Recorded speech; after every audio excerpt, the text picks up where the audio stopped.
Petrol కి line లో నిలబడట్టు నిలబడాల్సి వస్తుంది ఫ్యూచర్ లో ఆక్సిజన్ కోసం. దీనికి రీజన్ మనమే. ఇండియాలో ప్రతిరోజు ప్రతి నిమిషానికి 3 చెట్లని కట్ చేస్తున్నారు. ఇలా కట్ చేస్తూ పోతే ఫ్యూచర్ లో ఆక్సిజన్ చాలా అరుదుగా దొరుకుతుంది. ఇండియాలో యావరేజ్ గా డైలీ ఎంత డిఫారెస్టేషన్ అవుతుందో తెలుసా? లెక్క పెట్టలేం. ఎందుకంటే కొందరు లీగల్ గా చేస్తారు, ఇంకొందరు ఇల్లీగల్ గా చేస్తారు. కొందరు మార్నింగ్ టైంలో అందరికీ కనిపిస్తూ చేస్తారు, ఎవరు ప్రశ్నించరు.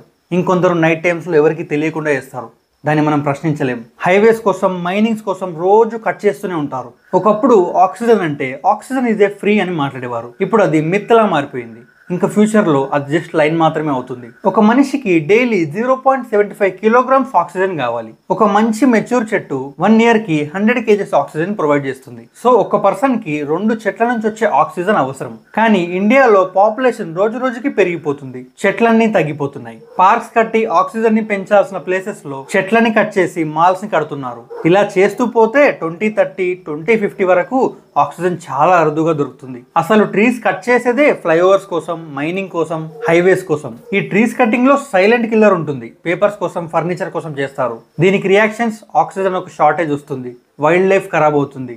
వైల్డ్ లైఫ్ ఖరాబ్ అవ్వడం వల్ల ఫారెస్ట్ లో ఉండే చెట్లన్నీ కట్ చేస్తున్నందుకు ఫారెస్ట్లలో ఉండే జంతువులన్నీ రోడ్లపైకి వచ్చేస్తున్నాయి.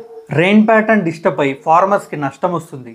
ట్రీస్ కట్ అవుతున్నందుకు ఫ్లడ్స్ వస్తున్నాయి. దీనికి నువ్వు చేయాల్సిన కొన్ని థింగ్స్: నీకు స్పెషల్ డే ఆర్ బర్త్డే లేదా నువ్వు మొత్తానికి హ్యాపీగా ఉన్న రోజు ఒక చెట్టుని నాటు. నీ హ్యాపీ డే ఇంకొకరికి ఆక్సిజన్ ఇస్తుంది. గ్రీన్ ని కాపాడే బిజినెస్ లకి సపోర్ట్ చేయండి. లోకల్లో క్లీన్ గ్రీన్ డ్రైవ్స్ లో పార్టిసిపేట్ చేయండి. మనం జాగ్రత్త పడకపోతే మనకు ఆక్సిజన్ ఉండదు. మన బ్రీత్ ని మనమే కాపాడుకోవాలి. ఇంట్లో మనిషికి ఒక మొక్కని పెట్టుకున్న ప్రకృతిని కాపాడిన వాళ్ళలో మనం ఒకరం అవుతాం. ఇలాంటి ఇన్ఫర్మేషన్ కోసం నువ్వు ఫాలో ఇంకా సబ్స్క్రైబ్ చేయి. ఇలాంటి మంచి మంచి వీడియోస్ తీసుకొస్తూనే ఉంటా.